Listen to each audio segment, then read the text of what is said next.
უცხოური ლიტერატურა ქართულ თარგმანებში. ამ სახელწოდების პროექტს მწერალთა სახლი ახორციელებს. ამ დროისთვის პროგრამაში მონაწილეობის მსურველთა განაცხადების მიღება მიმდინარეობს. პროექტი განკუთვნილია ქართველი გამომცემლებისთვის, რომლებსაც სურთ უცხოური ლიტერატურის ქართულ ენაზე თარგმნა და გამოცემა. როგორც მწერალთა სახლში აცხადებენ, განაცხადების შერჩევისას უპირატესობა მიენიჭება იმ ავტორს, რომლის ნაწარმოებების თარგმანები 3-ზე მეტ ქვეყანაშია გამოცემული. შეგახსენებთ, რომ პროექტში მონაწილეობის მსურველთა განაცხადების მიღება 9 თებერვლის ჩათვლით გაგრძელდება. ეს არის ვრცელი პროგრამა, რომელსაც აქვს ორი მხარე.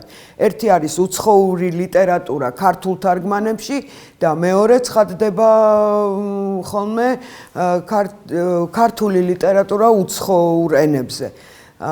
ის არის განკუთვნილი უცხოელი გამომცემლებისთვის და ეს არის განკუთვნილი ქართველი გამომცემლებისთვის. ანუ გამომცემლობები, რომლებიც მოღვაწეობენ საქართველოში. ეს პროგრამა ძალიან მნიშვნელოვანია, რა თქმა უნდა, და ეს არ არის ახალი პროექტი. ეს მინიმუმ 15 წელია უკვე არსებობს და შედეგს აგერ თქვენ ხედავთ.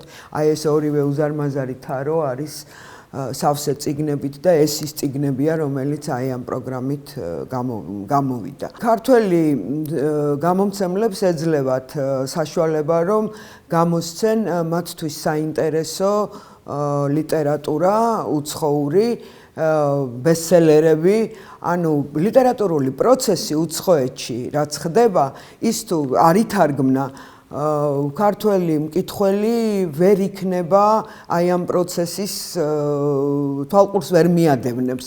ამიტომ ეს ძალიან მნიშვნელოვანი რამ არის, ზუსტად ისევე, როგორც ქართული ლიტერატურის პოპულარიზაციისთვის ძალიან მნიშვნელოვანია, რომ უცხოურმა გამომცემლებმა გამოსცენ ჩვენი ლიტერატურა. ლიტერატურის ყველა ჟანრი შეიძლება იყოს წარმოდგენილი, გარდა სამეცნიერო ლიტერატურის.